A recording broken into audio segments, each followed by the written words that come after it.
isso para a gente ficar mais tonto ainda, como é que isso impacta na nossa vida, como é que isso impacta no nosso trabalho, para quem está numa empresa, para a gente já começar a ficar pensando no nosso papel de recursos humanos. Obrigada por ter aceito o convite. Você tem alguma apresentação, alguma coisa? Não, vai ser aqui no... Vai ser aqui no quadro? Então, vai ser no quadro. Bom, gente, primeiro, bom dia, obrigado pelo convite para a gente apresentar aqui o resultado da pesquisa e depois eu vou falar um pouco dessa pesquisa que eu tenho feito. Fala. Quer ligar o seu celular para gravar para o seu canal? Estou gravando. Estou gravando, vai entrar no canal. Todas as minhas palestras todas estão no canal. Eu tenho um canal no YouTube,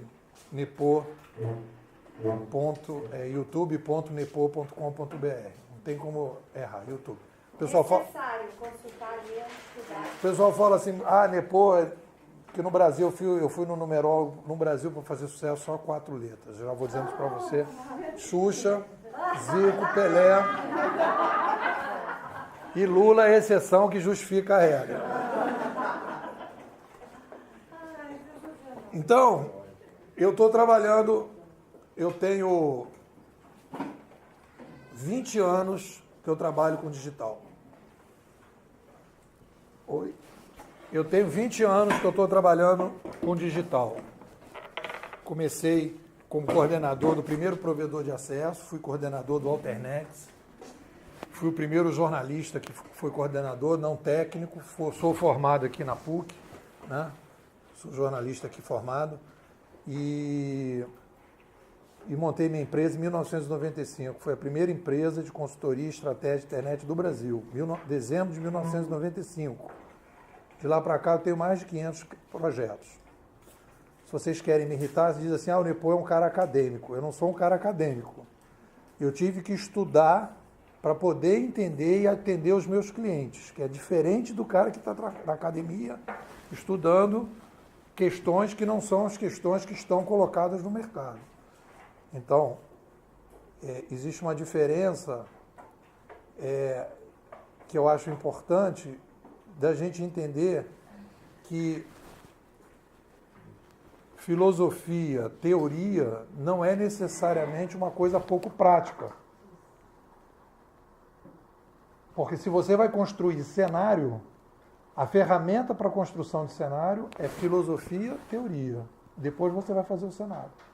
E o problema que a gente tem, qual é? A gente tem os mesmos paradigmas e a gente olha para o cenário com os mesmos paradigmas. Falta filosofia para quebrar os paradigmas. Para depois, então, introduzir discussão teórica. Para depois, então, fazer a metodologia. Então, eu tenho feito uma discussão. Comecei trabalhando como profissional de homepage. Eu tinha que explicar para o meu cliente o que era homepage, o que era internet, o que era homepage e quanto custava. Nessa ordem. Ele não sabia o que era internet, não sabia o que era homepage e tal. Então eu fiz a homepage de vários grandes clientes. No início ninguém fazia, eu comecei fazendo. Estruturei isso, aí inventei uma porção de coisas nesse período, várias coisas. Fiz site da Delegacia Legal do Rio, fiz todas as ciclovias do Rio de Janeiro, ia lá, vendia para o cara botava na internet, botava o site das delegacias legais, fiz de todas as delegacias. Olha, eu posso contar aqui, passar a manhã toda aqui contando historinhas de coisas que eu fiz na internet. Em 2005, na verdade, eu fui convidado para dar aula no MBKM, que é o curso de Gestão de Conhecimento da COP, com o professor Marcos Cavalcanti. E depois, no ano seguinte, nós fizemos o livro, de 2006, um livro chamado Conhecimento em Rede. Aí começou a minha aventura, eu já tinha um blog e tudo, mas aí começou a minha aventura como, digamos, pensador, ou teórico, né? Ou formulador de conhecimento. Então eu comecei, a partir dali, eu comecei com o Marcos, escrevemos o livro. Esse livro, Conhecimento em Rede, foi o primeiro livro no Brasil que falou sobre o Web 2.0. Esse livro foi livro obrigatório de concurso do BNDES, na época. Esse livro está esgotado. Esse livro, e aí eu já estava, aí comecei a entrar um pouco já quando eu comecei essa história, eu estava saindo já de um profissional de comunicação que fazia homepage, para começar a interferir na administração das empresas. Eu vou contar para vocês essa história, porque essa história para poder mostrar as conclusões que eu cheguei. Então, em 2006, eu não estava pensando como eu estou pensando agora. Então, assim, não foi uma... Eu quero mostrar para vocês. Eu cheguei a determinadas conclusões muito radicais. E eu não cheguei a essas conclusões radicais porque eu sou um cara radical que quis chegar às conclusões radicais. Eu cheguei às conclusões radicais porque eu fui tentando tudo que eu podia e as coisas não estavam funcionando. E aí eu tive que entender por que não estava funcionando. E no momento que eu tive que entender, eu cheguei a um diagnóstico radical. Então, quando eu lancei esse livro em 2006, esse livro tinha duas partes. Primeira parte, que era esse cenário digital, que a gente agora tinha colaboração aí do lado de fora, participação, que as empresas tinham que colocar esse conhecimento que estava aí em rede, que as pessoas estavam construindo conhecimento em rede, que as empresas elas eram muito estanques, os departamentos não se falavam, e que tinha que então começar a fazer essa participação, essa colaboração, blá, blá, blá, blá. E a segunda parte do livro era a metodologia. Como fazer isso? Aí nós sugerimos a ideia de pegamos um departamento da empresa e aquele departamento da empresa vai experimentar essa nova cultura. E aquilo vai ficar tão legal, vai ser tão bom, vai ser um negócio assim tão maravilhoso que toda a organização vai ser influenciada a partir daquele departamento. Então essa era a hipótese, digamos, na época. E aí eu saí para o mercado vendendo o livro e consultoria para o livro, porque eu vivo disso. Fiz coisas lá com o MDKM juntos, fomos na Prodesp, no Dataprev, estive na Petrobras, na Vale, a gente fez um curso parceiro lá na Vale,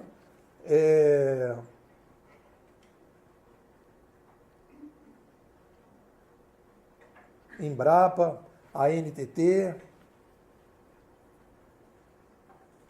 Prefeitura, rodei bastante. E aí era o seguinte, galera, vamos implantar esse troço aqui e tal. Aí teve um menino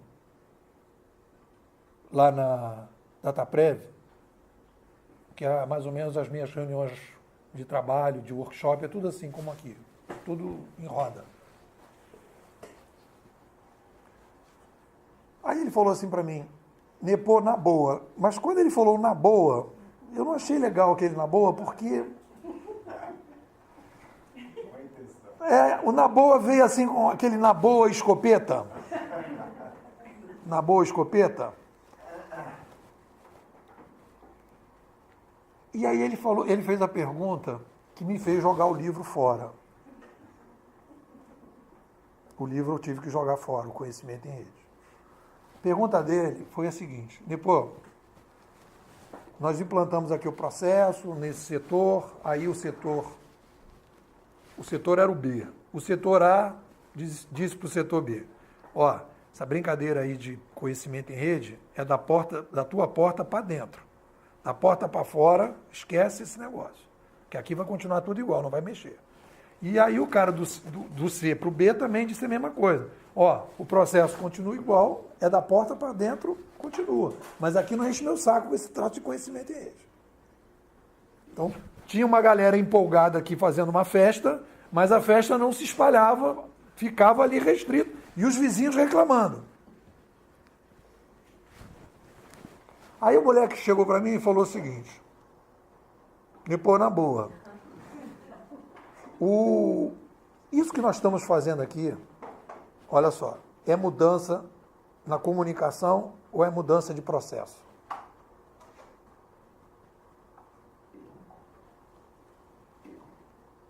Eu fiquei olhando para ele. E aí, nesse momento, eu entrei num parafuso, porque, na verdade, essa pergunta dele é a pergunta que é a pergunta, digamos, mais importantes para vocês que vão trabalhar nesse cenário que vocês estão entrando para trabalhar. Porque se a gente pegar essa pergunta e jogar ela do alto da montanha, o que ele perguntou? Eu não percebi isso na hora que ele estava perguntando, mas... E aí eu escrevi meu livro 2013 para responder essa pergunta dele. Que é o seguinte: o que está contido no quê?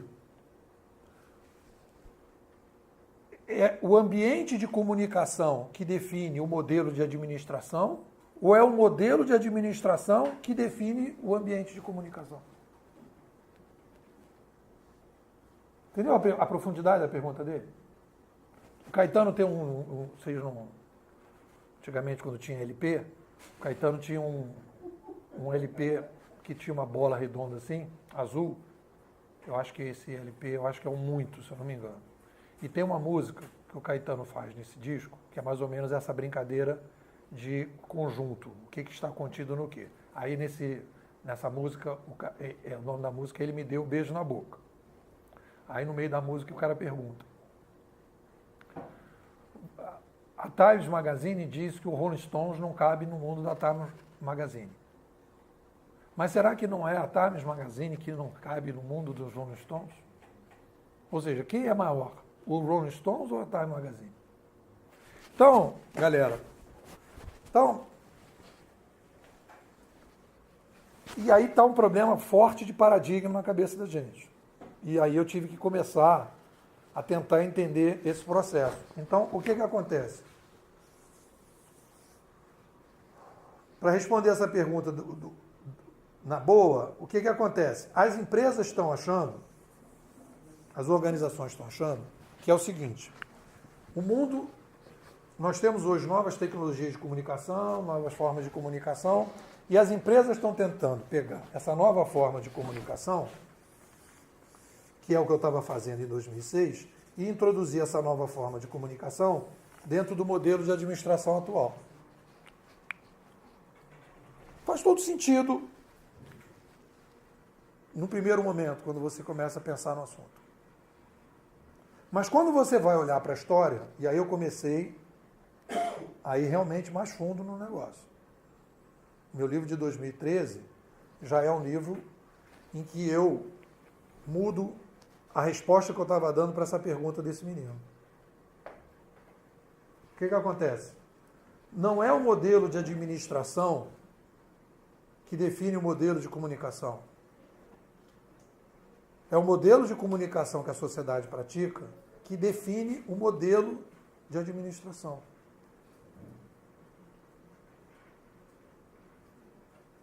E aí eu vou para a história analisar isso e a gente vai ver o seguinte, que quando você tem mudanças de mídia na sociedade, você muda o modelo de administração da sociedade. Então, não é a organização, não é a internet que vai entrar na organização. É a organização que vai ter que se virar para poder entrar na internet. Não é a internet que vai entrar na escola. É a escola que vai ter que se virar para poder entrar na internet. Porque a internet, a comunicação, é a base do DNA do ser humano. No momento que você muda o DNA do ser humano, o ser humano ele começa um processo de inovação e de mudança que o modelo de administração, olha só, o modelo de administração começa a ficar obsoleto e incompatível com o novo mundo.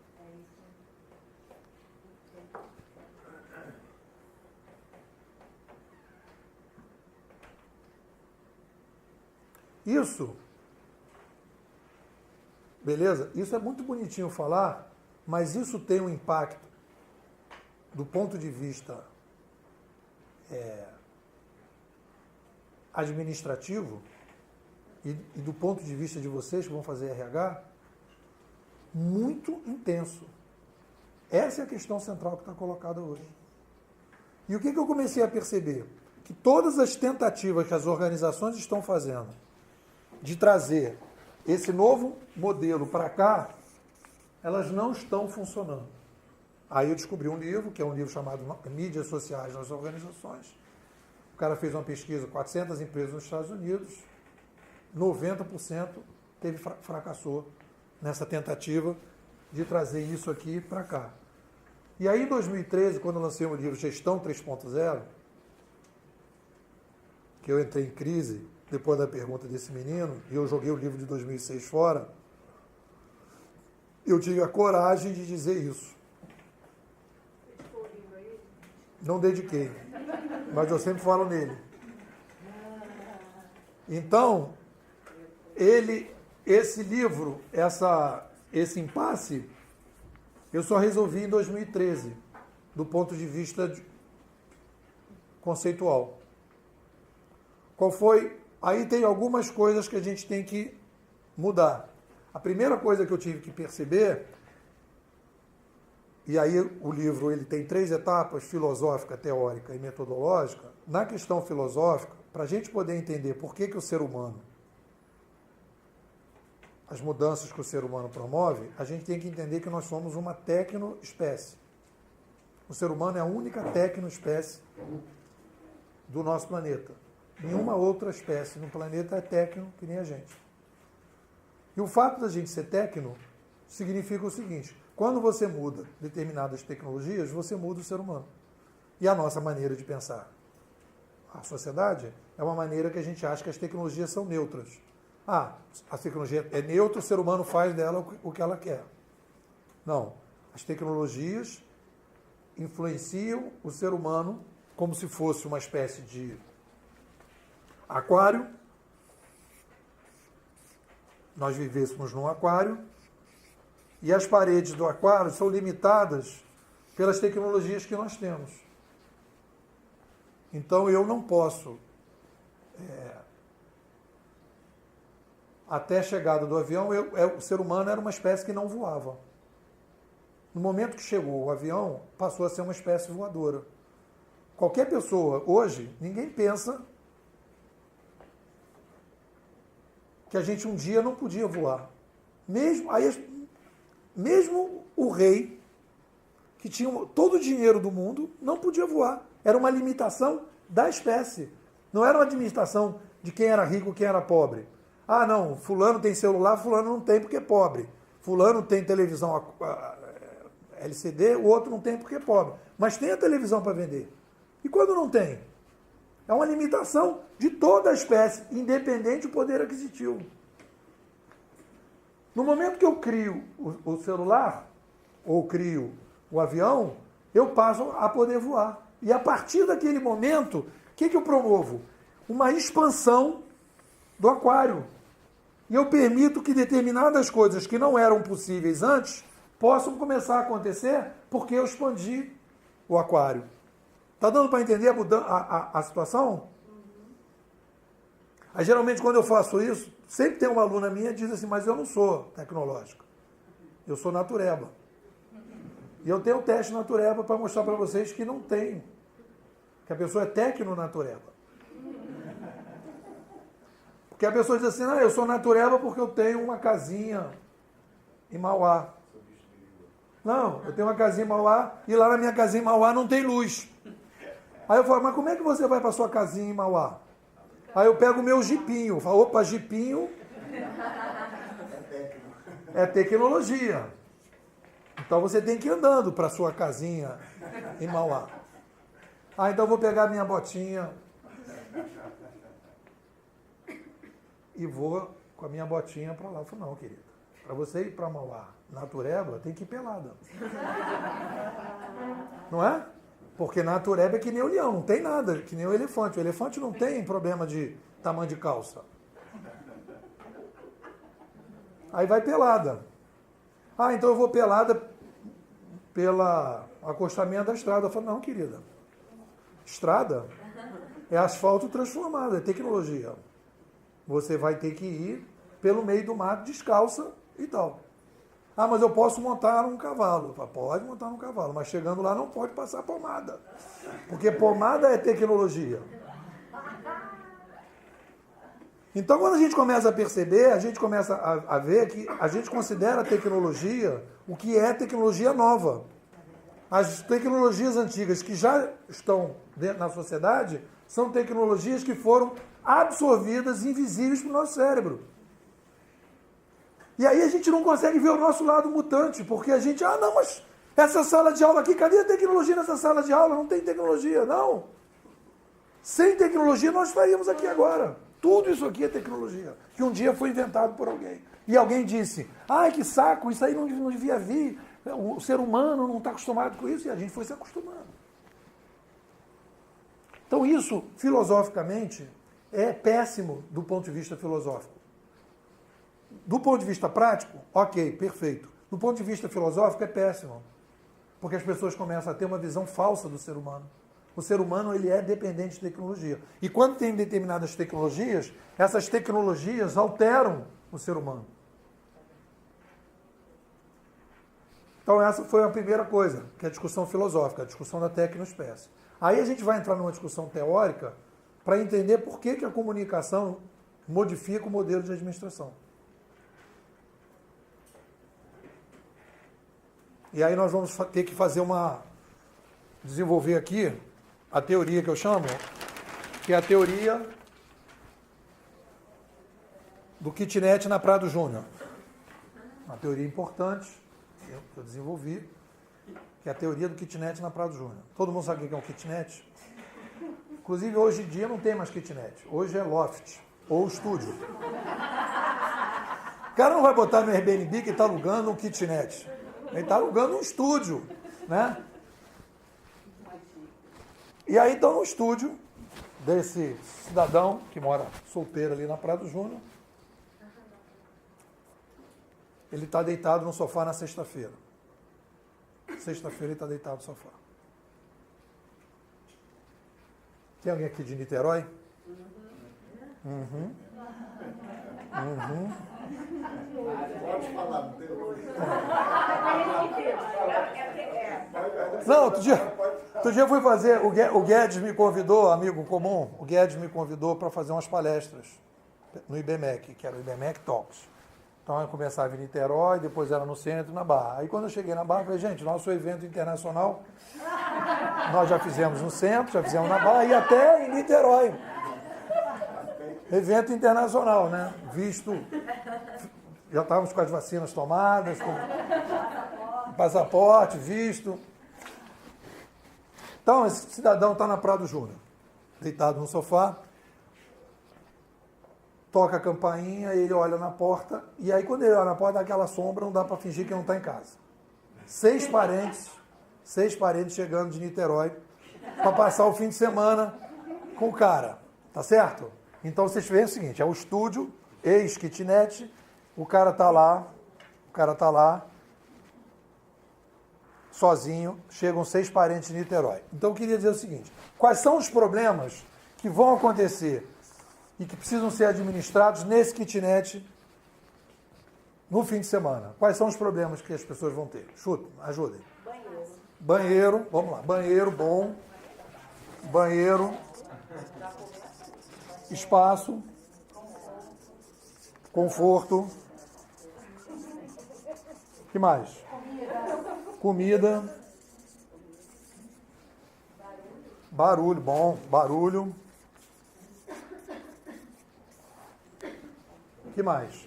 Preferências, Hã? jeitos de ser, preferências, relacionamento, Conflitos? O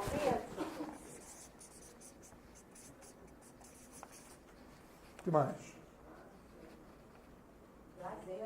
Lazer. Mais ou menos. Logística.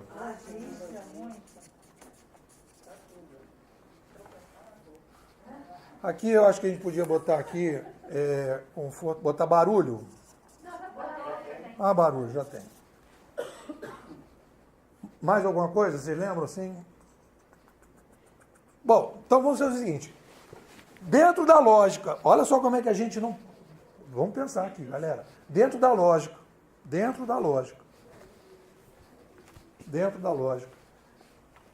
esses conflitos terão que ser administrados, querendo ou não, serão necessariamente, não tem jeito de... Não tem. Então tá beleza. Isso. A não ser que expulse. Foi tomate, todo mundo. Isso, beleza. É uma coisa... então, olha só. Então, vamos caminhar na seguinte direção. Paga um hotelzinho pra galera.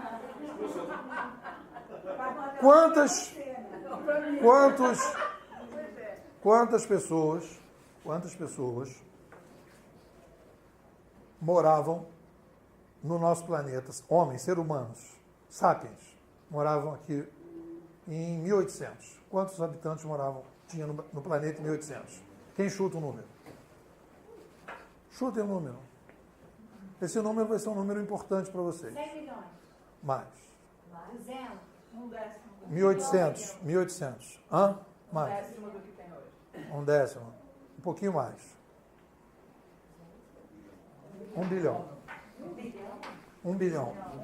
1 bilhão. 1 bilhão. 1800, nós tínhamos 1 bilhão. Tá certo? Quantos somos hoje? 7. Esse número está mais ou menos na cabeça de todo mundo já, né? 7 bi. Então, olha só, gente. Nós estamos aqui no kitnet com 1 bilhão, um cara, e nós viemos para 7 num período de 200 anos. Se a gente fosse fazer um congresso internacional dos principais problemas do mundo, será que esses aqui não seriam os problemas que a gente ia apontar? Hein?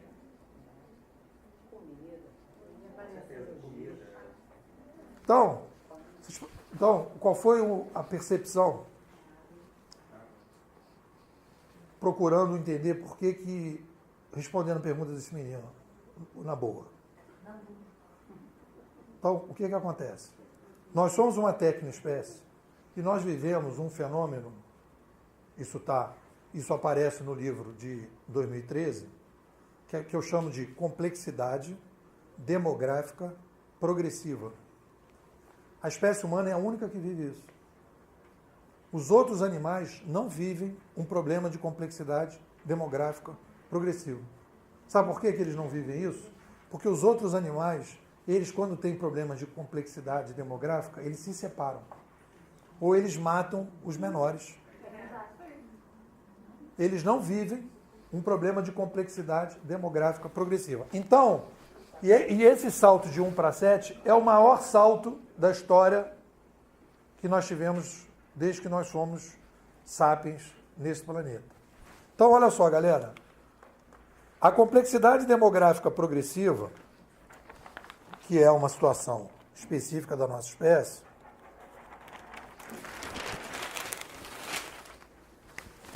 complexidade demográfica progressiva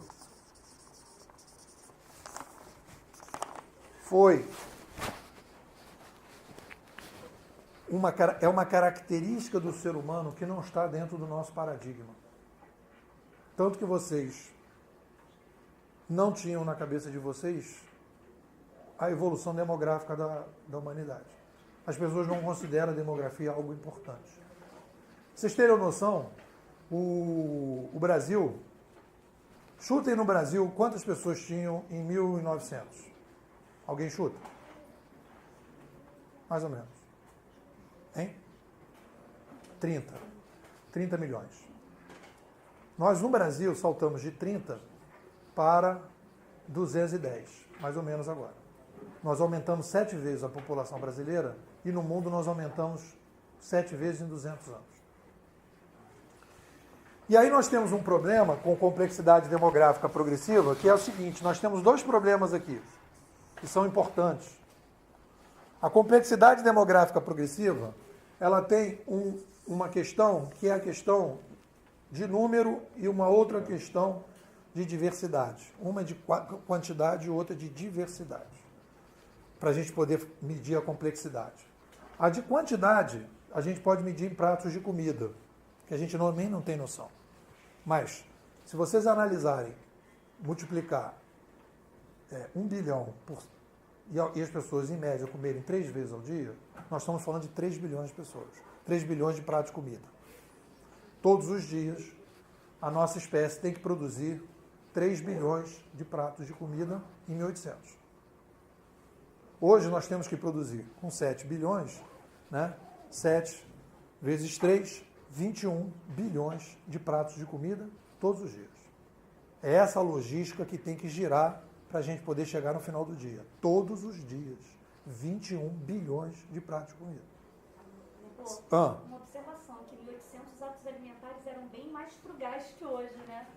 Então isso ainda eram 2 pratos de comida versus 4 ou 5 hoje. E aqui você tem, isso aqui é o aspecto quantitativo. No aspecto de diversidade, se vocês quiserem de qualidade, mas vou trabalhar melhor com diversidade, nós temos 2 problemas aqui.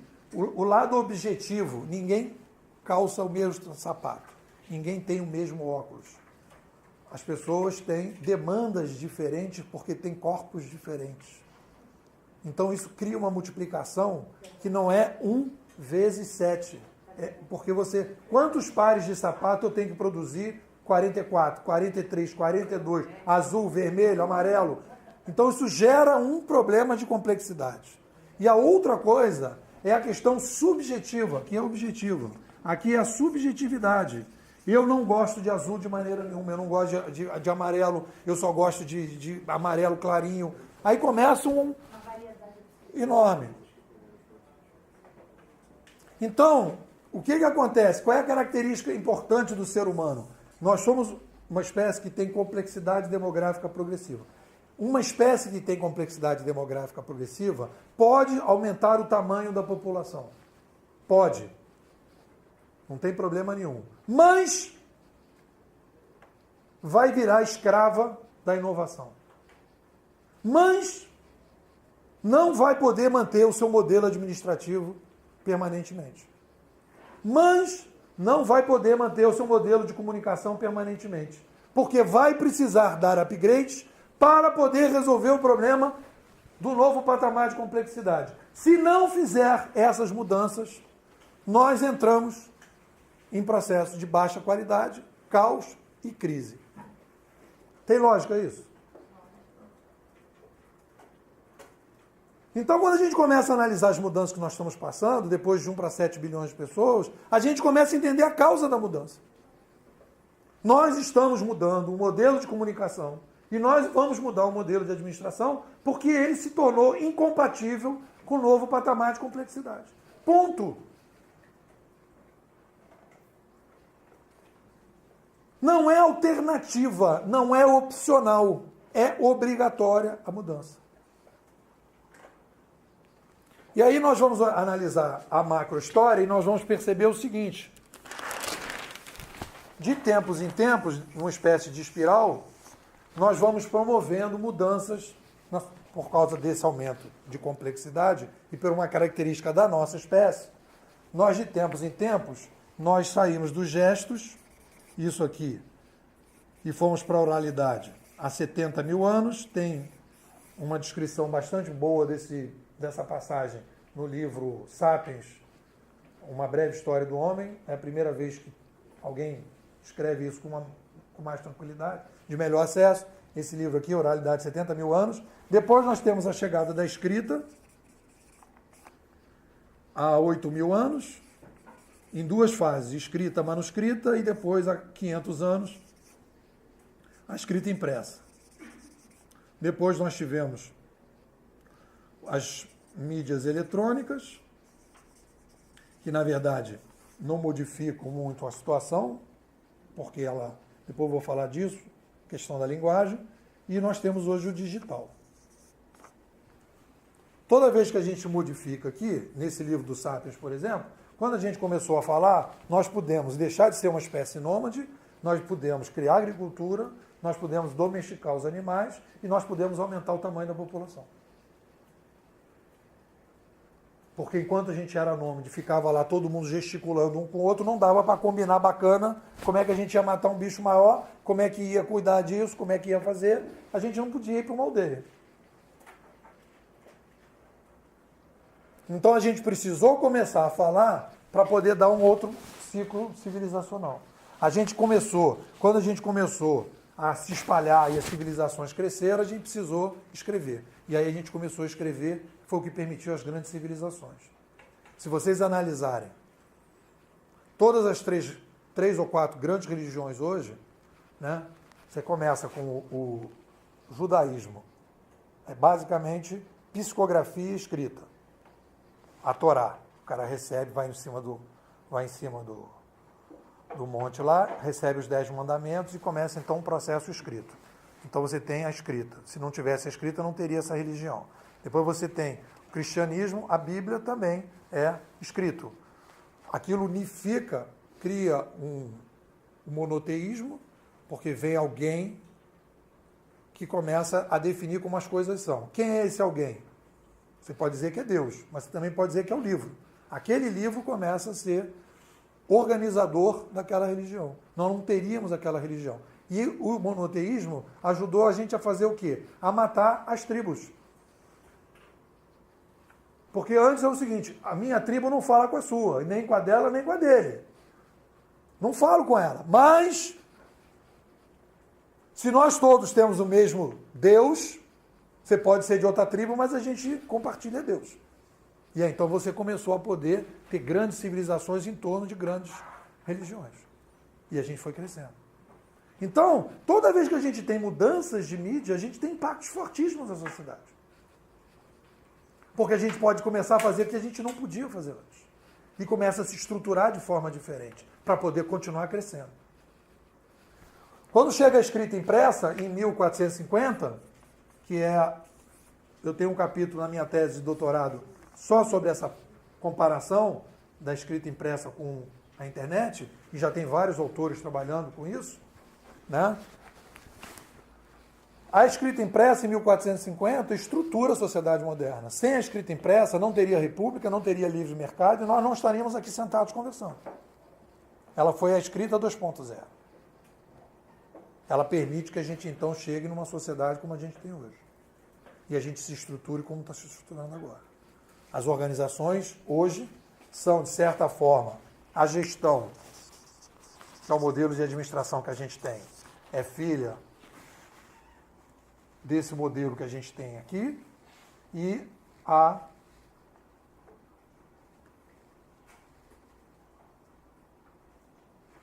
gestão é filha da escrita, desse processo todo, que cria toda a base das organizações, tanto na parte política, como na parte econômica, e também na religiosa, porque a partir de 1450 começa um processo de afastamento da igreja como a metodologia para organizar a sociedade, e você então começa a estruturar isso de uma maneira diferente.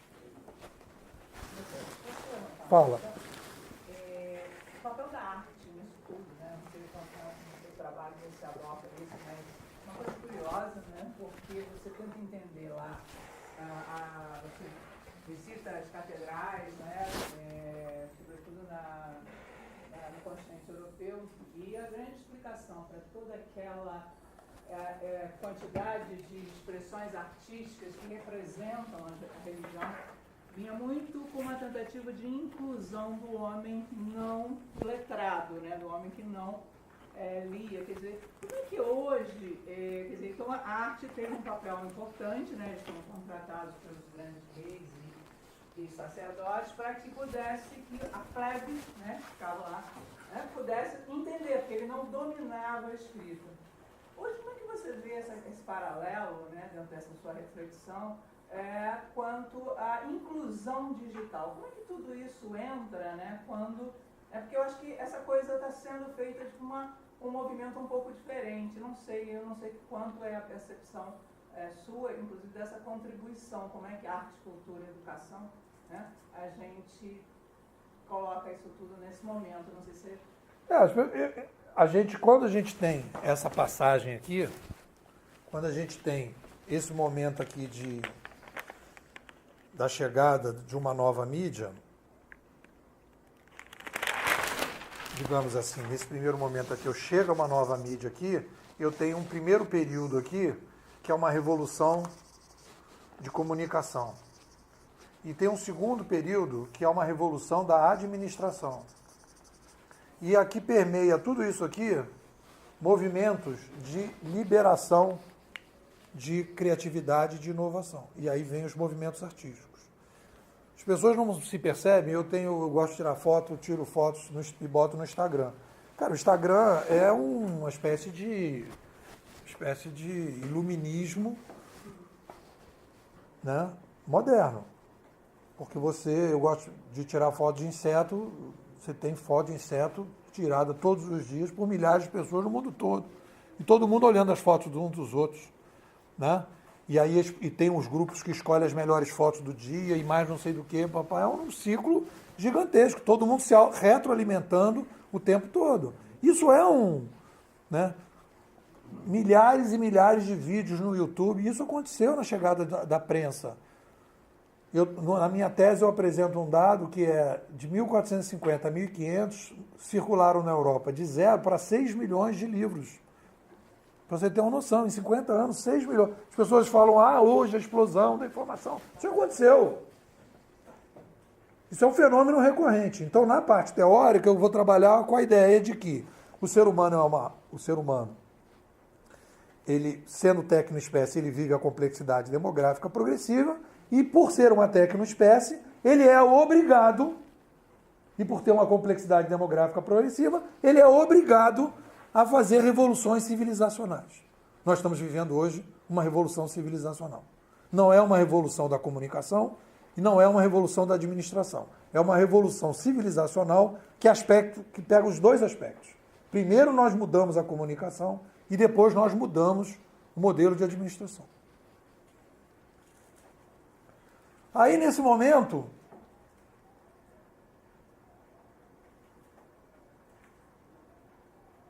a gente vai dizer o seguinte. Nós vamos dizer o seguinte. E aí eu consigo responder a pergunta do Na Boa. Qual é a discussão? A discussão é o seguinte. Que ele me perguntou. Hoje eu tenho condição de responder para ele. Demorei 7 anos. Né? Mais que 7 anos. Mas hoje eu consigo responder de uma maneira consistente o que ele me perguntou. Foi um esforço. Mas eu consegui responder. E qual é a resposta que eu dou para ele? A verdade é o seguinte. Não é... Ele me pergunta, Nepô, é uma mudança de comunicação ou é uma mudança de processo? Aí eu respondo ele. É uma mudança de comunicação que vai determinar a mudança de todos os processos. Porque o ser humano, ele passa a se relacionar de forma diferente, de fora para dentro das organizações, que é assim que funciona, e as organizações tradicionais vão ficando obsoletas e vão perdendo valor de mercado.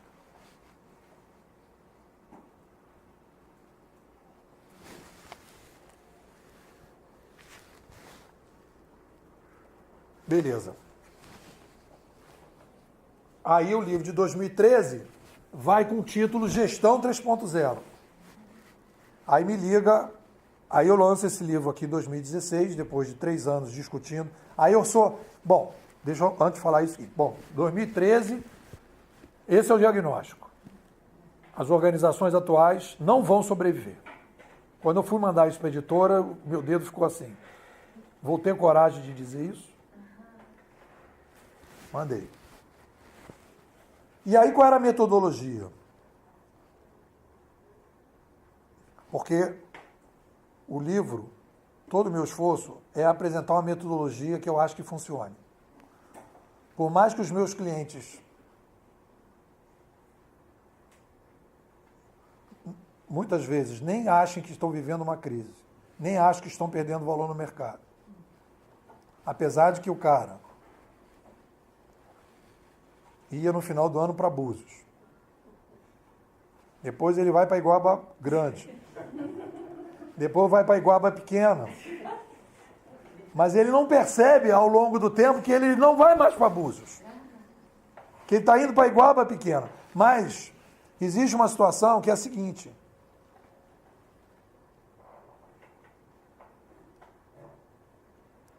O modelo de administração da nossa espécie, ele fica localizado no fígado.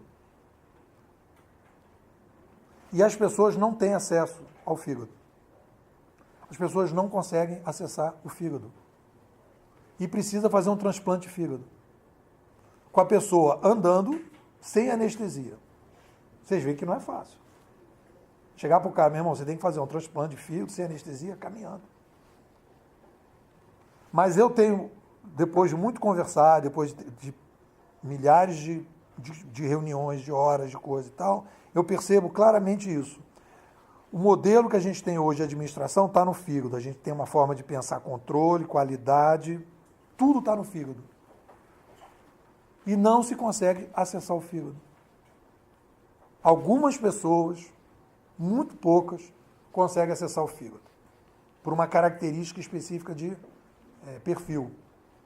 Mas a maior parte não consegue. E o problema que nós temos hoje, gravíssimo, é que a chegada da prensa em 1450, até a chegada das revoluções liberais em 1800, que conclui Revolução Inglesa, Revolução Americana e Revolução Francesa, que basicamente cortaram a cabeça dos reis, duas literalmente, a inglesa e a francesa cortaram a cabeça,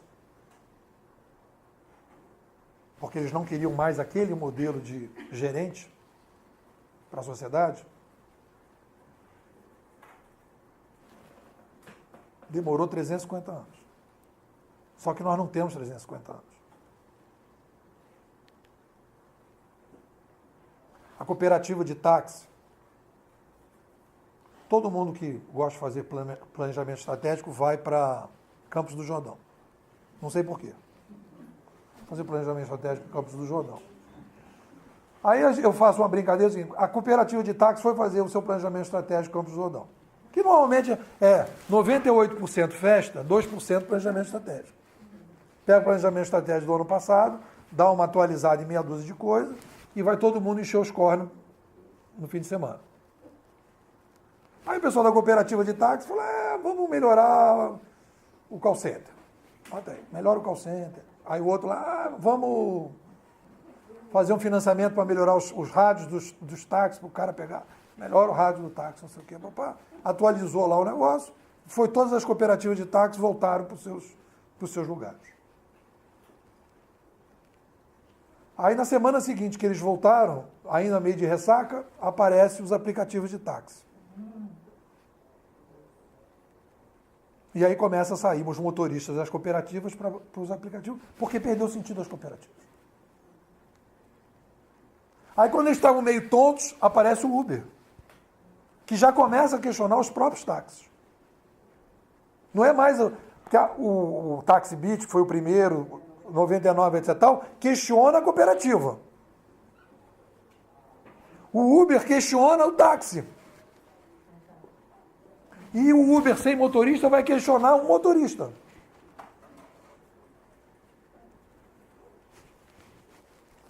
Então, como é que uma organização tradicional, dentro da minha lógica, diferente do livro de 2013, diferente do livro de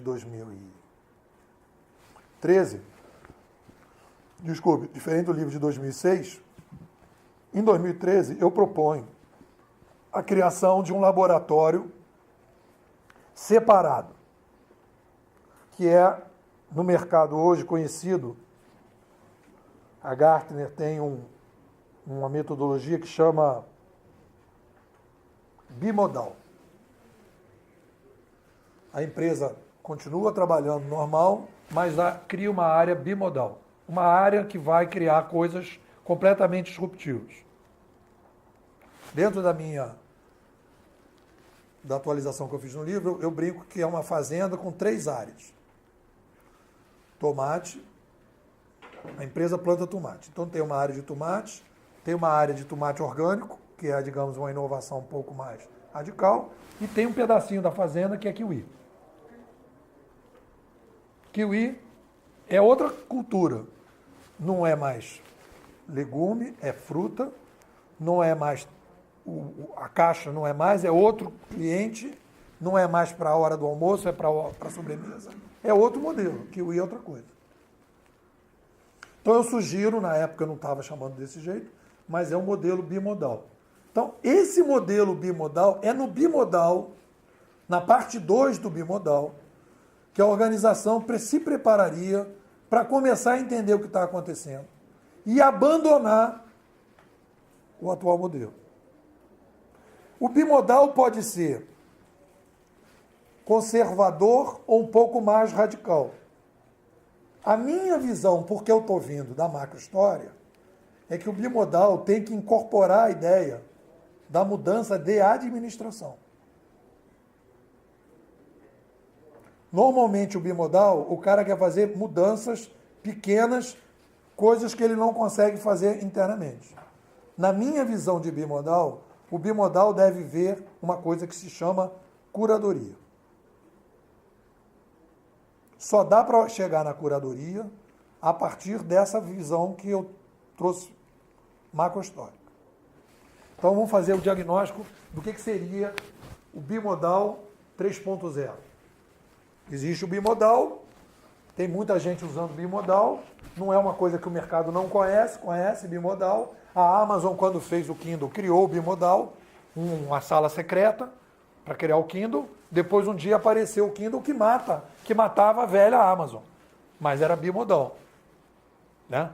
Então, você vai experimentar coisas que, às vezes, vão matar o teu próprio negócio nessas áreas secretas separadas, o nome que você quiser inventar. Era outro prédio, outra galera. Então, a metodologia do livro de 2013, e continua igual, a diferença é que tem cases para a gente poder melhorar, né? O bimodal é uma área que você vai criar para experimentar o que a gente está chamando de inovação disruptiva. Só que, se eu for chamado para fazer um bimodal, eu vou, digamos, nepô puro, não vou ser nepô puro, mas um nepô assim, mais genérico, vai trabalhar com bimodal para melhorar a capacidade das pessoas trabalharem com disrupção. Tem toda uma tecnologia, toda uma capacitação que eu desenvolvi para pegar um cidadão que tem dificuldade de pensar fora da caixa e trazer ele para uma nova caixa, porque não existe pensar fora da caixa. Sempre o cara vai de uma caixa para outra até chegar na última caixa. Aqui jaz a minha última caixa. Que aí o cara termina as caixas. Que a gente tem essa fantasia, que a gente vai sair da caixa. Não, a gente vai para outra caixa. O grande barato é escolher a caixa que a gente vai. E normalmente a gente não sabe que a gente está dentro de uma caixa. E aí que está o problema da inovação. Que a gente não percebe que nós estamos numa caixa que colocaram a gente não consegue olhar para a caixa. Então, inovar é olhar para a caixa. Basicamente isso. Né? O início do processo de inovação é olhar para a caixa e escolher uma caixa melhor. Então eu desenvolvi todo um trabalho, e a Ana teve comigo nas minhas aulas e tudo, que eu tenho um trabalho que é a capacitação das pessoas para olhar para a caixa e sair da história, que é para inovação disruptiva. Beleza.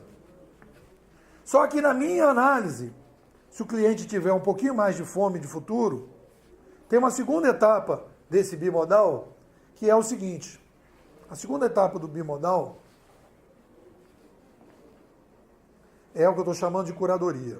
E a curadoria é o suprassumo de uma inovação disruptiva. Porque você iria para uma inovação disruptiva com um determinado foco.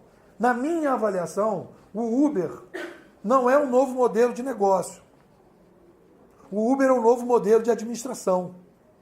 E por que eu digo isso? Eu digo isso porque a história mostra que quando nós temos novas revoluções civilizacionais, nós produzimos revoluções administrativas. Então, já é para se esperar uma revolução administrativa.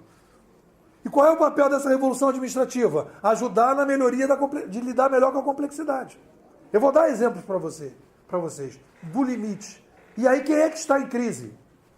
No primeiro momento, eu identifiquei a crise. Quem está em crise? A gestão. A gestão está em crise. Você fala, peraí, pô, a gestão está em crise?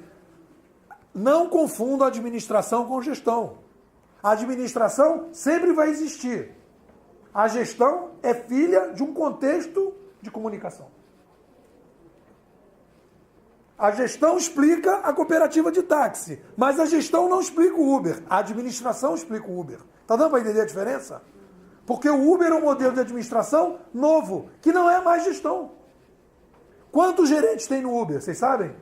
Para milhares de motoristas? Quantos? Nenhum. Zero.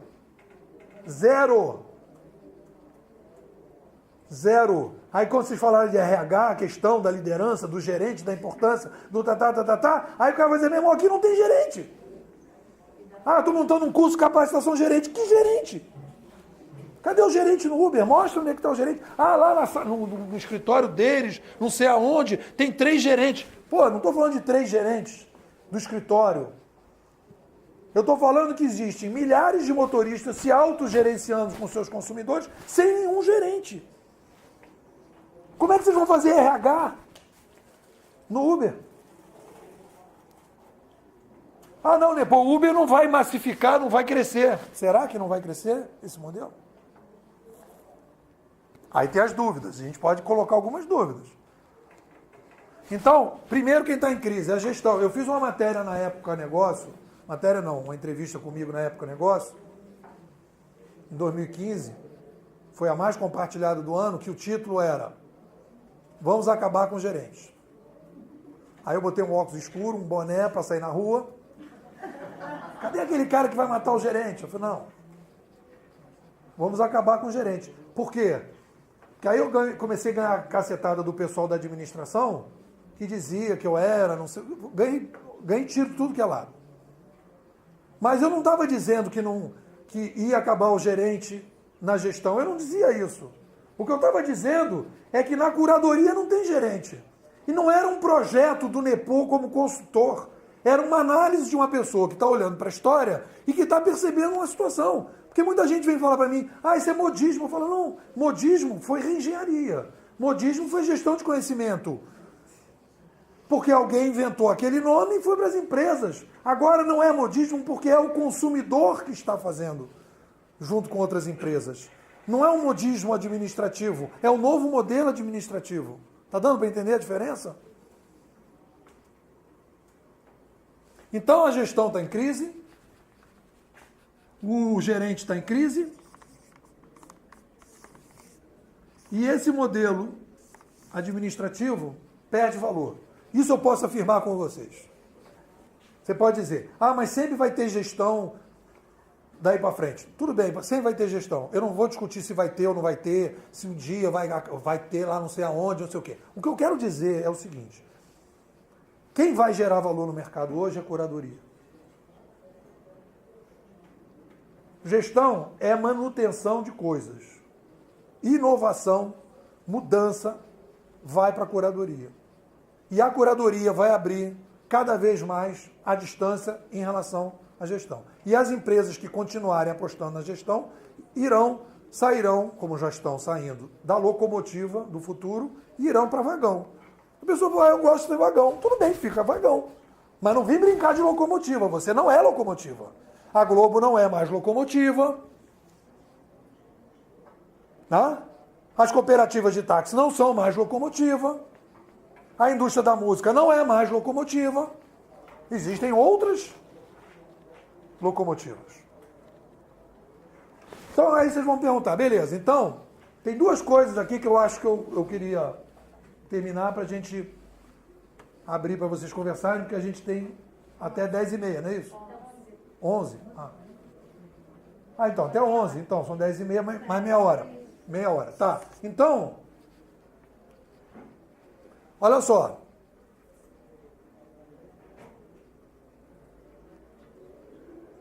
Duas coisas aqui, para terminar.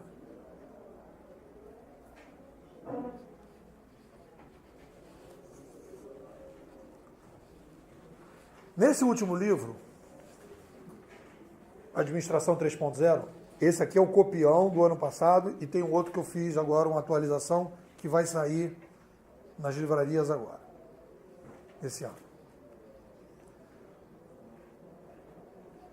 Então, tem uma coisa que é muito doida, mas ficar pensando muito, a gente não sabe se está enlouquecendo, se não está, mas O que acontece? Uma revolução civilizacional só acontece com a chegada de uma nova linguagem. Tem algumas premissas para ter uma revolução civilizacional. Então, isso tem a ver com as discussões do ano passado. Então, se você analisar a chegada da oralidade, nós introduzimos com a oralidade a palavra. No caso, a palavra oral. Então, a linguagem, surgiu uma nova linguagem, que é a linguagem oral. Depois nós tivemos uma nova linguagem, que é a linguagem escrita. Aí você vai falar, Nepô, qual é a característica da linguagem que faz diferença para a sociedade? Eu poder me informar e decidir. Então, o que eu quero dizer para vocês é o seguinte, a gestão, que é o modelo administrativo atual, o gestor, ele trabalha com oral escrito. O mundo do gestor, a ferramenta de trabalho de um gestor das organizações atuais é oral escrito. Ele recebe uma informação, toma uma decisão. Ele recebe uma informação ou oral escrita e toma uma decisão ou oral escrita. Certo? Esse é o limite da gestão. A gestão, todo o modelo que vocês trabalham, das empresas que vocês trabalham, que vocês vão trabalhar, etc. tal, tem uma limitação oral escrita. Eu tenho espécies orais escritas, elas têm limitações e por isso os bandos são pequenos. Então, a gestão, ela está encapsulada dentro disso aqui. Como é que a gente chega nessa revolução civilizacional? Nós criamos uma nova linguagem. A nova linguagem é a linguagem dos cliques. Por que os cliques podem ser considerados uma nova linguagem? Porque eu passo a tomar decisões com os cliques. Se eu passo a tomar decisão com os cliques, passo a me informar com os cliques, eu quebro o limite da gestão. O Uber só é possível porque eu clico. O Uber, eu só consigo gerenciar os milhares de motoristas sem gerentes porque existe a capacidade de auto-organização através dos cliques. Clicando, eu vou conseguindo tomar decisões. Eu monto um modelo em que eu tenho pessoas que vão informando uma determinada plataforma. Essa plataforma tem algoritmos que vão organizando tudo isso e a partir da reputação digital que vai sendo criada de cada motorista e de cada passageiro e a inteligência artificial que vai coordenando o Uber Pool, por exemplo, que vai pegando carona das pessoas, eu estruturo um novo modelo administrativo. E nesse momento, eu começo a resolver problemas que eu não conseguia resolver antes. Que a gestão não consegue resolver.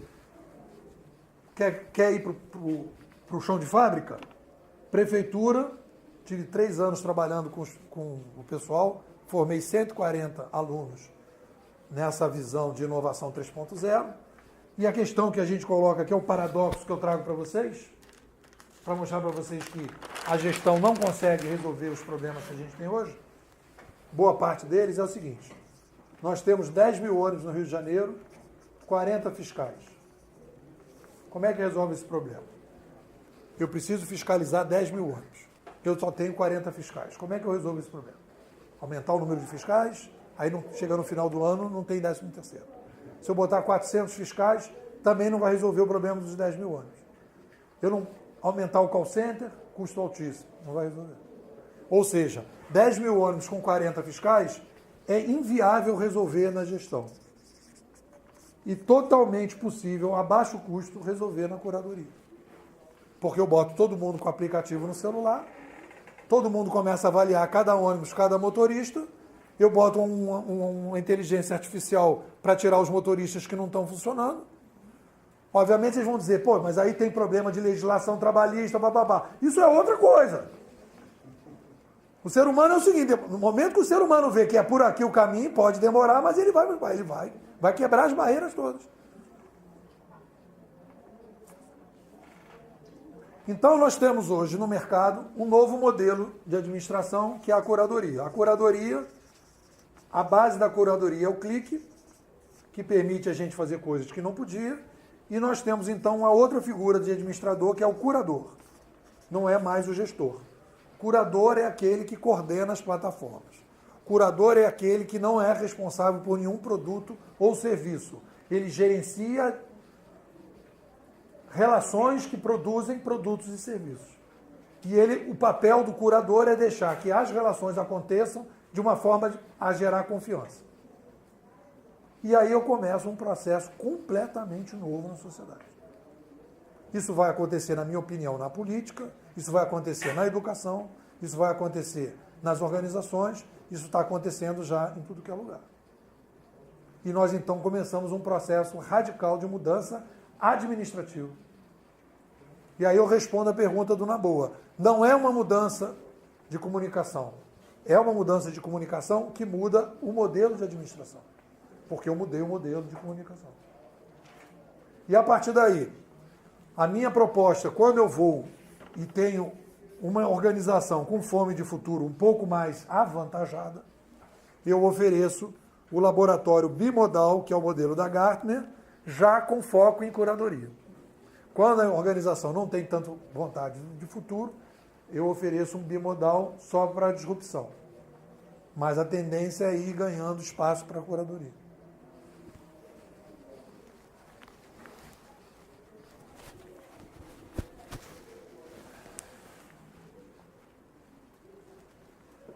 Fala.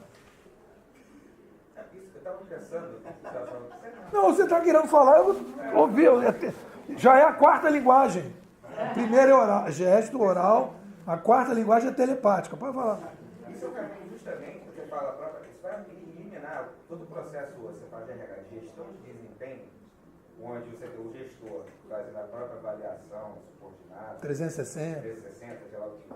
Tem uma coisa que vai se construir em cima do que você está falando. Seja lá o modelo que ela seja, aquele modelinho tradicional, vou parar agora, eu vou fazer lá dentro. Porque você vai ter o seu novo modelo de avaliação, que vai ser criado nas empresas, o modelo vai ser de curadoria, vai ter um monte de críticos, um monte de pessoas Já tem, avaliando. vai ter, não, já tem. Já tem. A GE, Carol, o que eu te mandei essa semana? A GE está implantando um modelo que não é mais, que eles são os precursores do Nine Box, da curva forçada. A GE. O que eles mandei essa semana para as minhas meninas? Eles criaram um modelo, um valor apareceu que você recebe feedback, só tem um aplicativo. Você recebe Feedback automático. Online. Então você, na verdade, você tem repositório, até o presidente recebe feedback. Então você não tem um momento, você tem os cliques. Então você tem uma gestão deles. É claro que a gente precisaria aprofundar o conceito. Mas só estou trazendo assim, como que eles saíram do Nine Box. Aquele Então processo se permitindo construir com uma Agora, ênfase. turma, vocês não fiquem nervosos, porque a gente vai explicar o que é negócio. Estamos dividindo assim. Ela sabe. Mas depois Vamos anotando todas as dúvidas, todas as questões que na aula que vem a gente começa fechando as dúvidas de hoje, da primeira parte da manhã, em seguida da segunda parte da manhã, que a gente vai falar justamente sobre como tudo que a gente discutiu impacta no ambiente de trabalho. Não vai anotando que a gente vai trabalhar com os isso. desafios que vocês têm, né? A gente vai trabalhar na produção. Eu estava aqui me perguntando, só brincando com vocês, um pouco meio descontraído, né? Pô, deixa eu Fala. alguém aqui também. Eu estava dizendo assim, pô, tem que discutir bem, né? Porque essa coisa da gente RH e essa coisa de curadoria que o Marcão está trazendo para a gente. O que é isso, né? O que é essa curadoria? O que a gente está falando, né?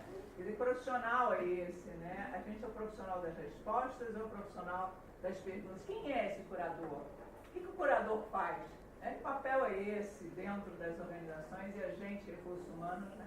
Então, assim, eu acho que assim, é para vocês pensarem mesmo, isso é um incômodo, né? A pedrinha que vai ficar no sapato assim, mas o que será, né? Como é que eu vou fazer uma ponte? Então, o nosso papel vai ser depois fazer essa ponte com vocês. Então, assim, acho que é legal a gente pensar sobre isso. Eu acho que é importante as pessoas terem. Primeiro é o seguinte,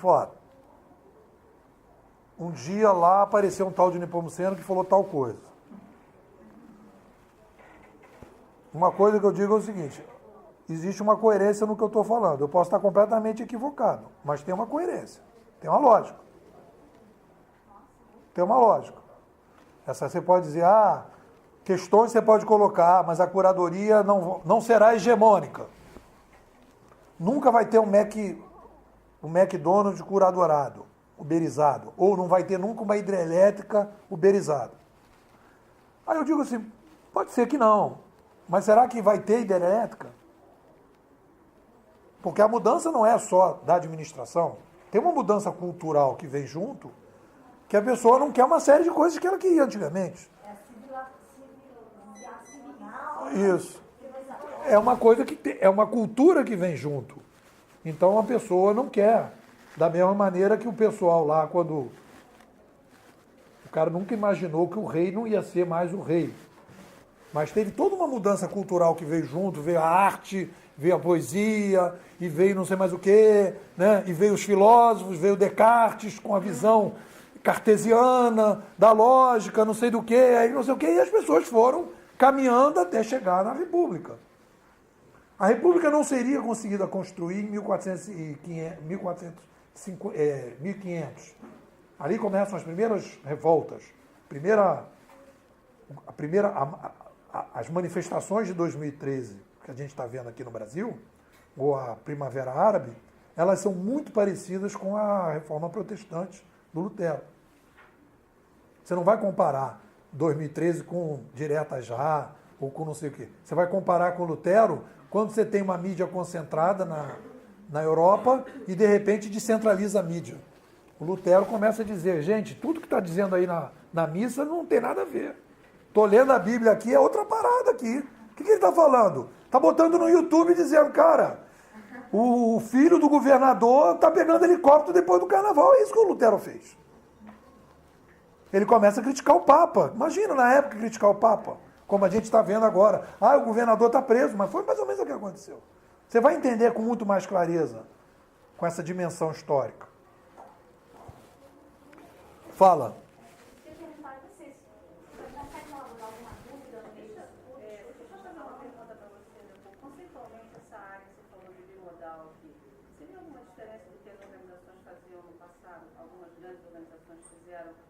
Lá no Vale do Silício, né, quando criaram áreas lá para pesquisa e desenvolvimento, Microsoft, HP, fizeram grandes inovações. É um conceito parecido? Eu acho que não é a grande novidade. Você imagina um troço totalmente diferente e você diz assim, não, vamos fazer isso fora, vamos fazer isso longe, porque isso aqui vai ser intoxicado por isso aqui. Aí você tem que dar um nome para isso. Aí a Gartner chamou de bimodal. Na minha visão de bimodal, que ela não é... O mercado não está pronto para essa visão. Não estou dizendo que está pronto. Essa era a segunda pergunta. Não, o mercado não está pronto. Porque o que aconteceu? Eu tentei, dentro da minha pesquisa, eu não fiz assim. Porque normalmente a pesquisa que uma pessoa faz no mercado, é a seguinte, o que o mercado quer comprar? Aí eu vou lá e adapto a minha teoria porque o mercado quer comprar. Eu fiz o contrário. Independente do que o mercado quer comprar, qual é a lógica que eu posso ter consistente para apresentar para o mercado? Eu inverti o processo, que eu chamo de estratégia dedutiva e não estratégia indutiva. Eu vou à história para poder chegar com uma outra visão. Perdi cliente nisso? Perdi. Mas é uma aposta que eu estou fazendo que no momento em que as pessoas começam a perceber que as tentativas não estão funcionando, elas começam a procurar essa coisa. Tanto que o meu livro de 2013, cada vez vende mais. Agora que está começando. As pessoas começam a querer uma coisa mais consistente. E normalmente, quando as pessoas me convidam e termina o negócio, o cara fala, pô, aqui tem uma proposta, aqui tem uma ideia, tem um conceito. Então, eu sinto que tem aí, mas tem um desafio de superar essas coisas. Queria ouvir as meninas aqui. Marcela, fala você. Eu ainda estou me adaptando com esse novo universo mais aproximante com essa forma empresarial de GRI. Então eu estou ainda devagarinho caminhando. Não tem nenhuma questão, fala. É. Você tem. Não, Você tem eu um monte tenho. de questões. Não, até porque lá na empresa a gente está passando por esse momento de uma nova gestão. Então a gente vem caminhando para um novo olhar, tanto interno, porque lá a gente tem corretores e tem os nossos funcionários, quanto externo. A gente está tentando se adaptar no novo modelo de corretores, da corretagem em si. Porque a gente vinha de um modelo do corretor ter os seus clientes e a gente precisar dessa mão de obra, a gente depender deles. E a gente vem para um modelo que a gente tem que desenvolver essas pessoas, a gente tem que criar tanto confiabilidade, tanto credibilidade para eles estarem com a gente. Então é muito complicado você ter que gerar aí, você ter que desenvolver essa questão quando você tem diversas outras empresas também querendo isso, porque o corretor ele é autônomo. Então a gente tem essa dificuldade de criar essa relação estreita com a empresa. Esse é o problema dessa briga Cabify e Uber, é um pouco essa. Mas o que eu estou acertando com a Ana de ir lá e tal, a minha sugestão para vocês é o bimodal. É deixar ter uma estrutura que funciona, funcionando, melhorando o que puder melhorar aqui e criar um bimodal, uma espécie de startup, com liberdade para criar, e aí essa aqui começar a fazer experiências. Tem uma coisa que eu, geralmente, quando falo de bimodal, as pessoas, quando pensam bimodal, digamos assim, tem o bimodal conservador e o bimodal disruptivo, ou o bimodal incremental e o disruptivo curador, digamos assim, 3.0. Então, a minha visão de bimodal é que você tem que criar a curadoria e não voltar para trás, porque não dá para... São duas culturas diferentes. Gente, nós estamos vivendo uma coisa... Eu vou escrevendo e vou olhando para aquilo e falo, cara, mas você vai ver que isso aconteceu em alguns... A gente está vivendo dois modelos administrativos em paralelo. Em algumas organizações, simultaneamente. Então, assim, em paralelo, o Uber e a cooperativa de táxi são... Ele está tentando... É em paralelo. Então, como é que fica mais barato? O mais importante é isso, como é que fica mais barato? Não é que o melhor, o mais barato é separar. Deixa isso aqui crescer e criar uma cultura nova aqui e aqui continuar melhorando o que puder. Tem cliente aqui? Ótimo, não tem problema. Mas aqui vai criar novos clientes com um novo modelo. Porque aí você consegue desintoxicar. Mas aí você tem um conceito de legado também. Esse é o problema. Parece que ali todo investimento vai para o novo e aqui fica o legado, sabe? Aquela coisa. Então é difícil de você gerenciar também essa coisa velha. Não, olha só, a questão toda é a mentalidade. Aí tem esse problema de mentalidade. Aí o cara fala assim, na filosofia da nossa empresa não é assim, mas não sei o que, papá. Tudo isso faz parte do jogo. Não, faz parte do jogo. Mas o que eu acho é o seguinte, o mais barato é separar. Porque aí você separa, você pode dizer que aqui vai continuar, sei lá, tem muita gente vendo novela da Globo ainda. Tem. Mas se você pegar o mercado que vê novela da Globo, está cada vez com menos, digamos, em termos de poder aquisitivo, do que eles poderiam ter de anúncio, é menos do que eles tinham antes, quando eles tinham um mercado muito maior, e dos jovens. Pois é, acabou. Então, se você pegar a TV Globo, R$50 valia a ação da TV Globo se ela tivesse na Bolsa, ela vale 20 hoje. Ela vem num processo de perda de valor. E o YouTube, ao contrário, vem num processo de ganho de valor. O que é o YouTube? Curadoria. O YouTube não é um canal de televisão. O YouTube é uma rede curadora em que as pessoas dão estrelinhas e vai subindo e descendo gente. Cada um publica o que quiser. Não tem editor, não tem canal, não tem conteúdo estruturado. É tudo dentro da plataforma. Isso é curadoria. Então você vê, o Google é curadoria, a Amazon é curadoria, o Mercado Livre é curadoria. Você vai pegar quem está ganhando mais dinheiro é curadoria. Então a empresa tem que entrar numa coisa que está dando mais dinheiro, que é curadoria. Mas as pessoas no meu mercado, a disrupção, babá. Eu entendo tudo isso. Então, às vezes a pessoa não tem fôlego para uma coisa desse tipo, vai para uma coisa menor, mas vai se preparando. Mas já cria a área fora, já cria o bimodal, já passa por uma galera e tal, fica mais perto da curadoria. Pode ser também. Agora, eu sempre vou defender a ideia, mostrar todo esse meu cenário e dizer, olha, a curadoria está dando dinheiro, ponto. Fala, você que está aqui de jornalista... Totalmente fora do RH, né? Isso. Eu acho que você estava falando da questão da atenção, para mim, hoje, a questão da comunicação é uma questão, a gente costuma dizer no meio que a gente sabe onde a comunicação está, a gente não sabe para onde a comunicação vai, né? E isso interfere, obviamente, em todas as áreas de uma empresa. E a área de RH não é diferente. Então, assim, o mercado hoje, todos os mercados, passam por mudanças estruturais que são bastante sérias. E não há necessariamente um acompanhamento, vamos dizer assim, da grande massa de gestores e administradores nessas mudanças que estão acontecendo. Isso que você citou agora, por exemplo, do YouTube, é aquela questão de a comunicação hoje está na mão das pessoas, nas mãos das pessoas. Então não há necessidade, não tem como se dominar, como se estreitar. Os grandes veículos continuam, mas cada vez menores, cada vez menos influentes e cada vez com mais necessidade de apoio de outras mídias. Né? Então hoje a gente liga a assessoria de imprensa com as mídias sociais diretamente. A publicidade, ela vai morrendo aos poucos. Então, acho que é um mundo em transformação.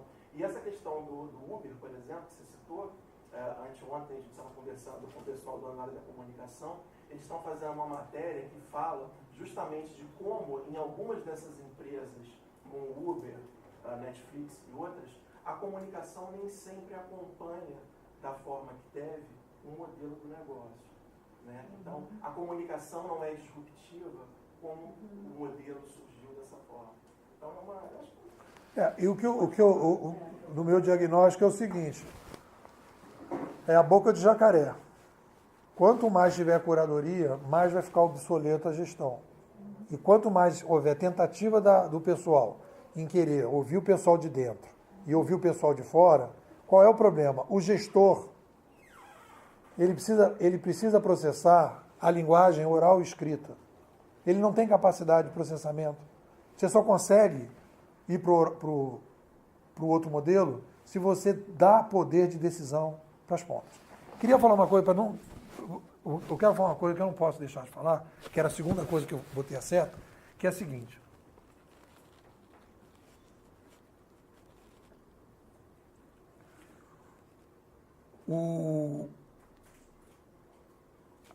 As espécies sonoras se organizam por ruídos.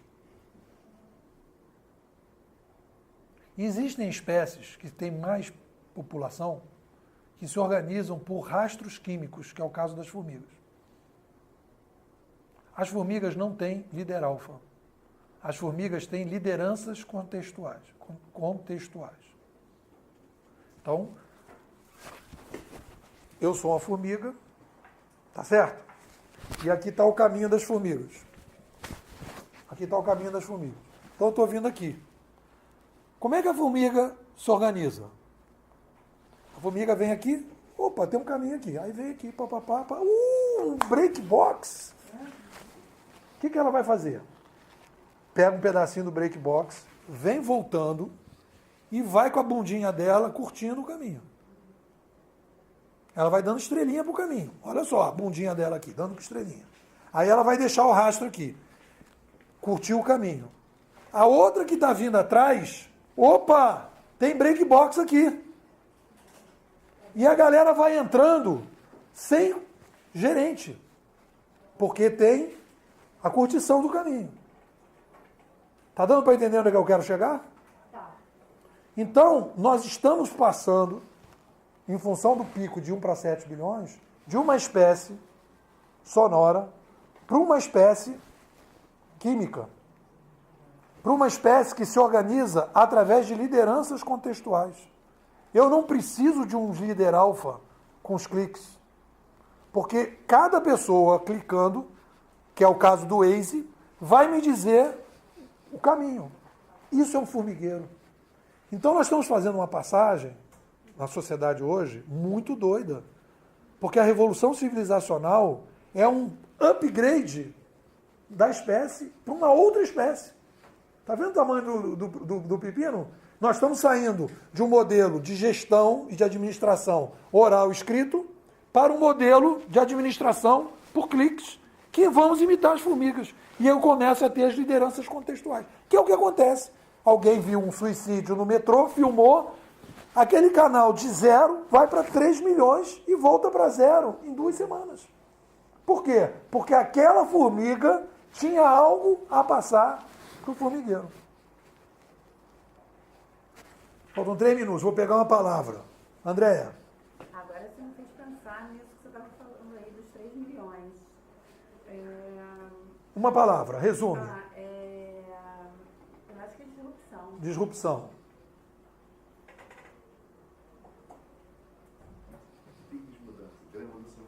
Você já falou. Fala. Acho que desconstrução de determinados postos e profissões. Desconstrução. Fala. Uma palavra. O que você está sentindo? Acho que é um pouco assustador. Assustador. Evolução. Evolução. É o que eu penso em novos paradigmas. Novos paradigmas. Mudança. Inovação. Renovação. Inovação. Crise. Já falou. Fala. Provocada. Eu estou com uma pergunta. Está com a pergunta? Posso? 1 minuto. Questão do conhecimento. Quando parece que são informações sempre novas.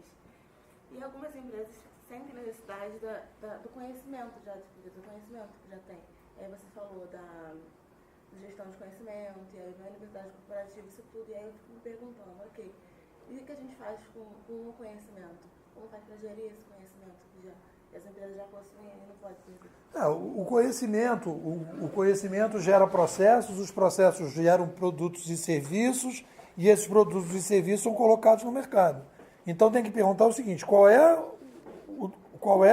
o produto e o serviço que vão ser aderentes a esse novo mercado? Os conhecimentos que agregarem serão reutilizados, os que não agregarem serão jogados fora. Como? Estão a serviço do quê? O conhecimento está a serviço de que as pessoas vivam melhores com seus produtos e serviços. Eu acho que todo mundo aqui fala. Eu gostei muito da pergunta dela. E a única coisa que veio à minha cabeça é que o conhecimento está no clique. Você vai procurar no clique. Está na gestão. Está na gestão do clique. O clique...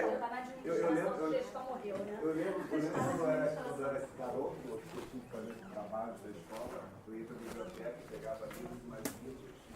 E eu pegava ali para ler a Larsa, ficava nas folhas, querendo achar informação e não achava. Hoje a gente acha informação no clique. Eu acho que o conhecimento vai estar no clique. Por isso que o nome do livro que eu tinha colocado da educação era uberização da educação. Mas eu mudei para wazerização. Porque é através dos cliques, cada um clicando e o outro clicando, que a gente vai conseguir passar. E o caso do Brasil é particular, porque o Brasil precisa dar salto triplo na educação. E não é saltinho. Então a gente precisaria montar um modelo extremamente inovador através da wazerização para a gente poder dar esse trabalho. Ana. Eu quero construir em cima da... Agora a Raquel, o problema é dela. Olha lá, Raquel. Gente, olha só um minutinho. Uma salva de palmas para o nosso esforço. Para deixar na frente, quem vai atrasar é a Ana. Fala, Ana. Não pode atrasar. Depois já acabou, hein? Então, sou eu, a responsabilidade é minha. Aí, Só tá para vendo? responder a ela sobre a gestão do conhecimento. A gente está fazendo tem que pensar no modelo de curadoria também deste conhecimento, entendeu? Então, o que a gente está trazendo é assim, um novo modelo mental de você lidar com processos, práticas e, inclusive, esses legados, que o conhecimento traduz muito esse legado. Então, como você é um curador? Como que você, de alguma maneira, conduz, lidera, articula? Eu acho que a grande palavra do curador, tá certa, Nepô? Que é um articulador, de alguma maneira vai intermediar essas interfaces, tá certa essa interpretação? E aí o conhecimento entra como também o curadoria, vamos dizer. Raquel, Sou eu. olha só, culpa da Ana, eu vou falar aqui, ó, 11:03, que é a seguinte. Olha só, o que não é curadoria? Curadoria, que tem uma coisa que eu chamo de gestoria, que é o cara que está em duas canoas, as canoas vão se afastando e o cara não quer sair de uma canoa de outra, é gestoria. Número 1, na curadoria não há responsabilidade de produtos e serviços. Não há. A pessoa não tem produto e serviço. Ela tem um shopping center, ela se responsabiliza pelo banheiro, pela escada rolante e pelo segurança. Não tem produto e serviço. Se a empresa tem produto e serviço, é gestão, não é curadoria. Ponto. Segundo, não é curadoria, como fez aqui uma empresa, a Petransport, colocou um aplicativo, ponto certo. Todo mundo vai lá, avalia o motorista. O que acontece com o motorista? Nada. Não é curadoria. Curadoria é o seguinte, eu cliquei, o cara não está legal, ele sai da plataforma. Porque senão, se não houver decisão, o que vai acontecer? Não tem consequência e você cria uma crise, porque você finge que está dando estrelinha e não está. Então, curadoria. Não tem produto e serviço, curadoria tem decisão. Por parte da comunidade. Tem que tomar a decisão. Porque tem muita gente querendo criar um modelo curador dentro da gestão. Ah, vamos fazer aqui uma curadoria. Não é o que eu estou falando. Senão virou vidoria. Hã?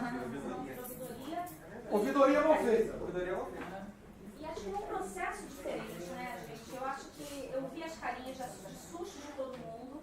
Uma coisa que eu queria desculpa aí, tá, Raquel? Não, mas a ideia é essa, a ideia foi provocação. Você desculpa aí, tá? Acho que tá todo mundo saindo dessa segunda aula assim, falando, meu Deus, quanta coisa nova que eu ainda não tinha ouvido falar. E sério que é isso que está começando num programa de RH? Acho que vocês não esperavam esse tipo de discussão no início de um programa de recursos humanos. Mas eu trago de novo o que eu falei de manhã, da importância da gente entender o ambiente que a gente está inserido, para entender o impacto no ambiente de trabalho, para entender qual é o nosso papel. Porque a gente está numa sociedade em mudança e a gente vai ter que fazer as perguntas certas dentro da organização para capitanear essas alterações. A gente vai ter que criar as capabilidades do grupo que está dentro das empresas. A gente vai ter que procurar as competências, a gente vai ter que procurar a formação das pessoas para elas atuarem nesses novos modelos. A gente ainda não, a gente está migrando, a gente está com modelos em paralelo. E é o nosso papel fazer essa tradução. Então, por conta disso, essa provocação tão extremada nessa primeira manhã, que a gente começou falando, na verdade, falando não, porque amanhã foi o grupo pesquisando, porque a gente está querendo ser diferente até no jeito que a gente conduz essa aula, parte de vocês para a gente, não da gente para vocês. A gente faz provocações para que vocês possam pesquisar e trazer e a gente construir junto. Como é que a gente vai ter resposta pronta no contexto desses? Como é que a gente vai ter resposta pronta no mundo VUCA, que a gente falou hoje de manhã? Então, é entender o que é a quarta revolução industrial, sim, o que é a inteligência artificial e como isso vai mudar a nossa vida, o que é a internet das coisas, o que é esse novo modelo de administração. A gente está no meio de uma ruptura e a gente não sabe o que vai acontecer daqui a 5, 10 anos, nem daqui a 5 meses, como diz a Eliane, ou a 5 minutos. Então, é essa abertura para a gente começar a entender que o mundo é muito maior do que aquele quadradinho que a gente estava inserido, e só a gente se abrindo e a gente aceitando esse desconforto. Então, aceitem, façam contato com isso. Essa aceitação que a gente não tem todas as respostas, que a gente vai conseguir construir um RH diferenciado.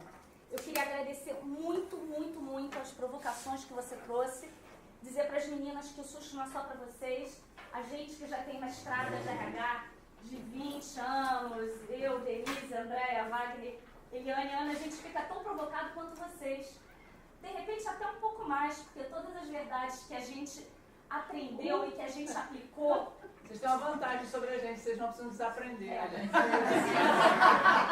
Eu fiz gestão de avaliação de desempenho durante 5 anos. De repente, olha assim e falei, meu Deus do céu, tudo que eu fiz, o que serve agora? O que eu farei de novo? Então não dá para fazer mais do mesmo. Então é essa provocação que você traz pra gente que é muito importante. Muito obrigada, foi excelente. Agradeço. Muito obrigada. Os livros